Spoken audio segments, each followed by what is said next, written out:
Accident Incident Report Form 2019. Every year we do sort of an annual report, a collection of all the accidents we have. We do a little bit of statistical analysis, what kinds of accidents are most prominent, do we have a shift, have more accidents occurred than last year, and things like this. And those annual written reports you can find on our website at the end of every year. Right now we're in the middle of the year, so we don't have a report yet for 2019. But I still looked at all the accident reports we have and do a little brief collection of the stuff that happened. Okay. So first things first, we've done this for 5 or 6 years now. It was originally started by Sonia with Slackline US, and the very first thing the ISA ever did was get this document online, translate it to 4 or 5 different languages, and then collect the reports so we know what's going on. Okay. And let's check out what went wrong this year. We have had, as Stephen mentioned, unfortunately 3 fatalities since the last safety event, which is, to say the least, unprecedented for the Slackline community. And for every one of these accidents, we've done a report to illustrate what happened. We've done our own investigation to make sure that hopefully this never happens again. But if you exclude the normal kind of accidents, in Germany we would say Sportverletzungen, so accidents that happen because people move, people do sports. So falling off a slackline, doing a backflip and then sort of landing on your head or something. If you exclude these accidents, then for all other accidents, all the rigging mistakes, all the bad decisions according to weather, all of them could have been prevented. Okay. So for this year specifically, every single accident that happened, we can explain, and it could have also been prevented. So if people knew what to do, and if people did what was right to do, then we wouldn't have had these fatalities, most likely. Okay? And we wouldn't have had all the other accidents that could have also been fatalities if one more thing went wrong. So we see, okay, this year we've been really unlucky, I hope, and it doesn't repeat for the coming years. But every year we have lots of accidents where it's just that one extra carabiner you clipped, that one piece of rope that you forgot to tie off that saved your life. Okay, so we have a lot of accidents that are really, really close. Okay, and then there are all kinds of different stuff that happens. But in any case, for me, being able to explain everything that happens and even knowing about it beforehand is on one side a fucking tragedy, because we could have probably prevented this.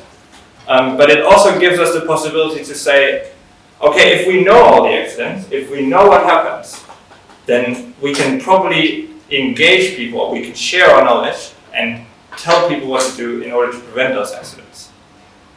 So it's always like a good and a bad thing at the same time.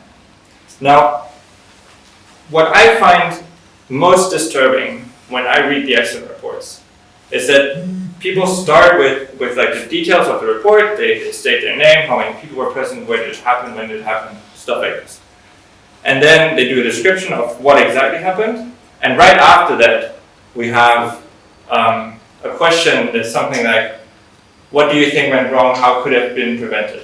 And for every accident, this is filled out with extreme detail. So the people who had the accident can explain the accident, they can say what went wrong, and in most cases they can also say what should have been done instead, right? And they know, they knew beforehand that sometimes what they did wasn't okay. Okay. So they take the risk apparently willingly, even if they're not thinking about it before, but they know better technically, but still choose to do the unsafe thing and then get unlucky on top of that. Okay. So this is what I find really scary. But it's the same for everywhere. So personally, I used to work for like rope courses, adventure parks, and all the accident reports. You see the same accidents again and again and again, and people know better. But people just aren't really made for this kind of environment. They can't make good decisions apparently. And now it's on us to make sure that somehow we explain to people good behavior that automatically ensures safety for them. Right. So, next. What can we do? Now, we have more highlights than ever, right? And the community, as we've seen before, is spread all over the globe. Okay, and as you said before, we have, even though we translated most of the documents in different languages, a lot of language barriers still remain. Okay, especially communicating to the South Americans is difficult. Then communicating to our neighbors in France is really difficult. And I think, for me, and this is not as ISA representative per se, but for me as a person, that the warnings might not be enough. Okay, just writing a report after the fact that an accident happened, or writing a report every year, that helps, but it's not enough. We still see the same accidents every year. We did a slippage report 2015, 2016, and then 2 more 2018. People still don't tie off their elbows. Okay, it just keeps happening. It gets better, yes, but I think as a safety commission and also as the ISA in general, we can do more, and we have to figure out what it is that we have to do. Right, and that's also my interest in the education commission and why I do the rigging courses and all the workshops, so that people do the right thing and not only know the right thing. Okay, that's probably it. And next. Right, so the reports we had in detail. Most injuries concern fingers and hands. Okay, this year is definitely the year of the leash fall. We have more highlights, and people grab their leash when they fall, or they get it stuck somewhere between the backup and the main line, and then this happens. Right? Wow! Yeah. Those are finger injuries. Sorry for everyone who didn't want to see this.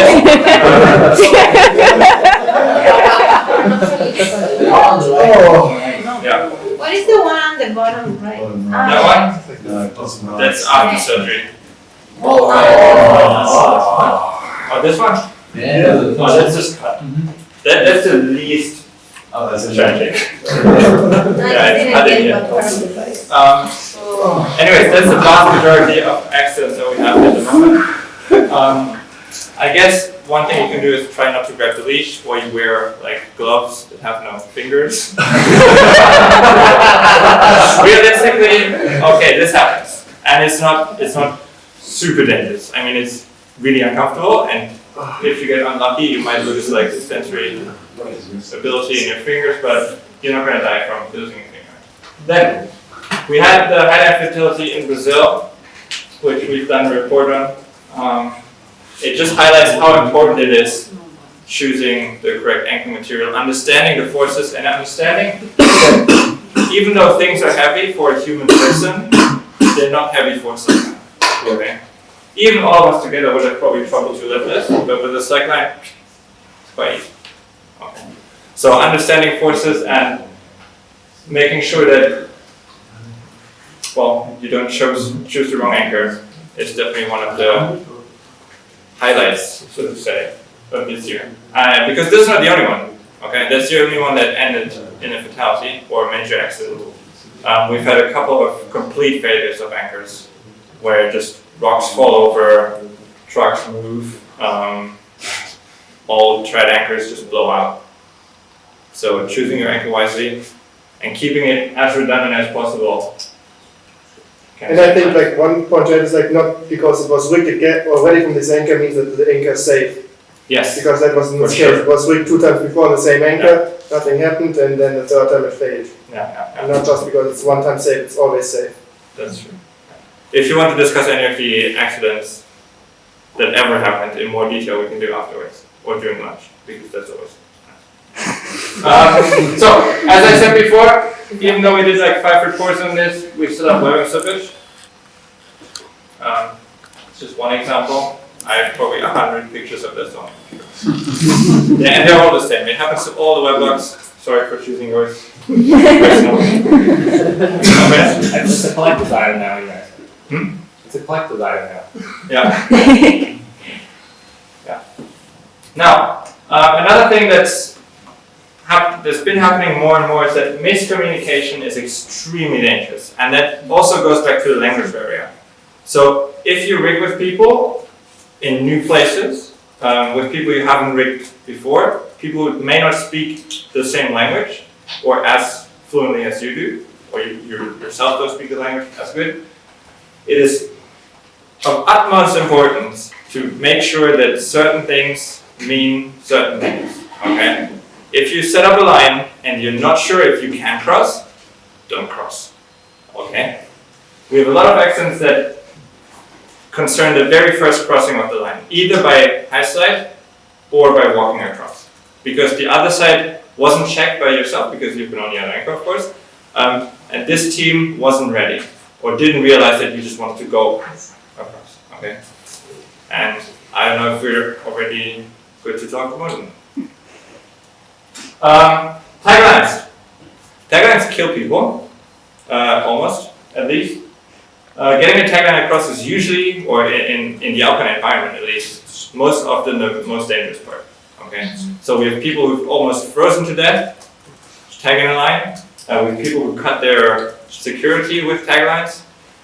Taking care of how to manage taglines and being secure at all times when you're holding something, standing right next to an edge, is super important. Do you have more detailed insights into these? Yes. Maybe afterwards.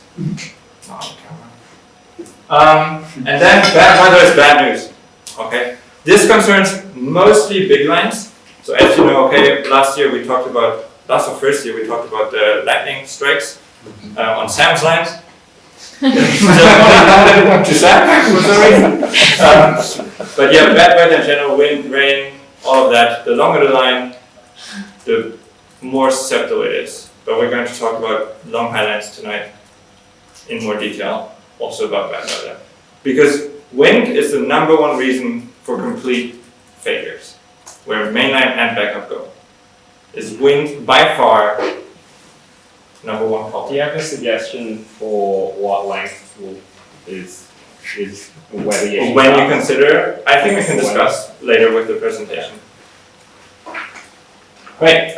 And then lastly, I think this is pretty straightforward. Pad your anchors. Okay. Anything goes. This is a fairly recent excellent report I got. It's from Australia. Yeah. That's the only one. That's the only one I picked. Or is that the only report? The only one that's the only one that happened. I checked all of them. Okay. Yeah. I mean, I don't mean to point fingers at anyone specifically. Again, we have loads of pictures like this. But yeah. As rope anchors come into fashion, we have to take care that this doesn't happen. Especially if you use just conventional climbing rope, static rope. Even though it's called static rope, it's super stretchy, and the more it stretches, the more you get cut from these kind of situations.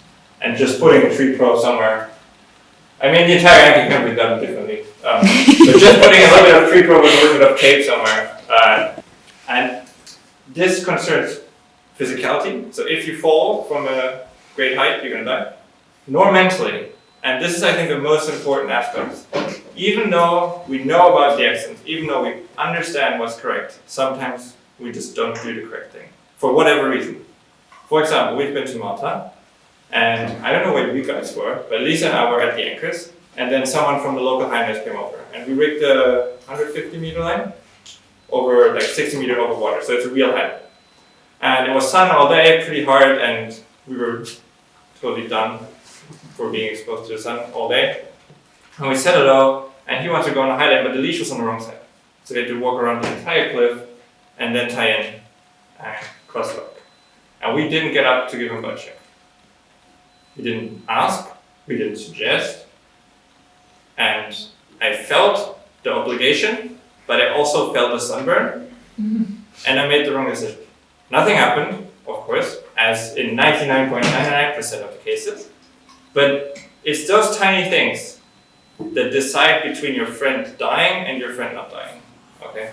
It's the tiniest of decisions that just, if you make one wrong one, and then you get unlucky on top of it, you're done, okay? Even though we have redundancy in almost every case, okay? You have to be really vigilant with yourself and your own decisions. There's no excuses for anyone, okay? And that's basically it.